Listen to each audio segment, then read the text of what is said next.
Yang pertama, bagaimana cara menjelaskan kepada keluarga kalau maulid ini adalah bid'ah.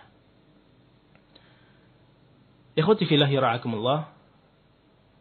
Cara menjelaskannya secara ringkas adalah dengan dua metode.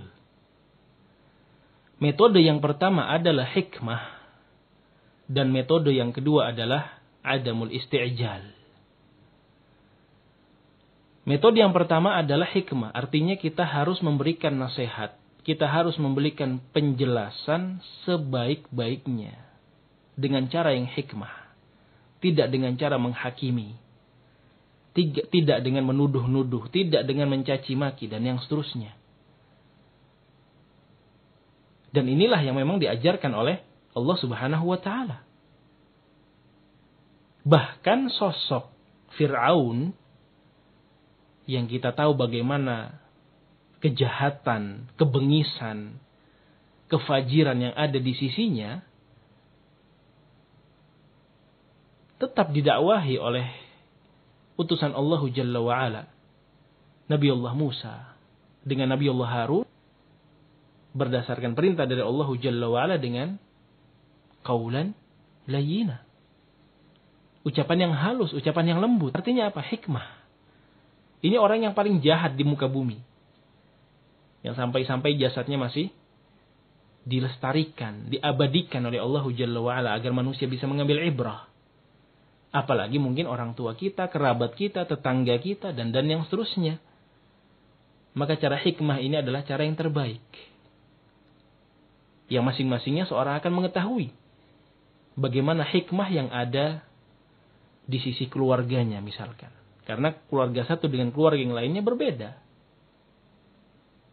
Satu keluarga mungkin suka dengan perkara-perkara yang soroha, apa-apa itu disampaikan secara belak-belakan, secara terbuka. Ada juga keluarga yang mungkin tertutup, malu-malu, dan yang seterusnya. Masing-masing dikondisikan sesuai dengan tempat dan keadaannya. Situasi dan kondisinya harus diperhatikan. Kuncinya adalah hikmah. Ini metode yang pertama. Adapun metode yang kedua adalah adamul isti'jal, tidak terburu-buru. Kita menasihati orang yang pertama yang kita sayangi, menasihati orang yang kedua, menasihati orang yang ketiga, dan yang seterusnya. Ikhwati fillahi ra'akumullah. Nggak bisa besok langsung mendapatkan hidayah. Nggak mungkin bisa detik itu dia langsung bisa menerima. Lasta alaihim bimusaitir, kata Allah Jalla Jalaluhu. Kamu nggak bisa menjadi orang yang menyetir mereka. Pelajaran besar yang sudah kita ketahui bersama bagaimana sosok Nabi Muhammad SAW nggak bisa memberikan hidayah Allah Jalla wa'ala kepada sang paman. Padahal sang paman adalah Abu Thalib, orang yang paling disayangi oleh Nabi SAW. Tapi tadi, lasta alaihim bimusaitir. Hati-hati manusia, hatinya Abu Thalib dan semua orang berada di jari jemari Allah Subhanahu wa taala, berada di sisi Allah Subhanahu wa taala. Sehingga perlu adanya kesabaran dan jangan menuntut hasil yang terburu-buru. Menasehati di hari pertama, hari kedua harus menerima nasihat tersebut. Menasehati di hari Kamis bahwa maulid itu bid'ah, dia menuntut hari Jumat orang tuanya harus menerima bahwa maulid itu bid'ah. Belum tentu. Yang demikian mengingatkan kita kepada metode yang ketiga, yaitu ad-du'a.